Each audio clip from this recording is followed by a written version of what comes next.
hello जय जगन्नाथ चलते start करवा आज ब्लॉग मुझे कहवा चाहूँ कि माने आपण मान संग गोटे कथा शेयर करने चाहूँगी आपण भी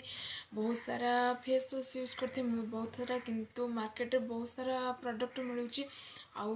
बहुत प्रोडक्ट कौन एक्सपेरिमेंट भी कर देछि फेस वाश किंतु ए माने मामाअर्थ आपण जानते कि ए माने फेस वाश सबू किछि डर्माटोलॉजी टेस्टेड आउ पी बैलेंस करे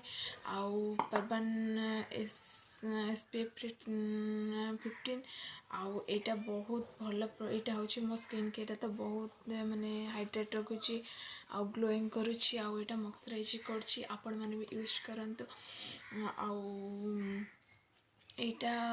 ऑल स्किन टाइप रो अछि आउ आपण माने जानछंती मामाअर्थ रो गोटे भल इनिशिएटिव आपण को माने से ट्रिप प्लान करंती आउ आपण को वेबसाइट को जाई कि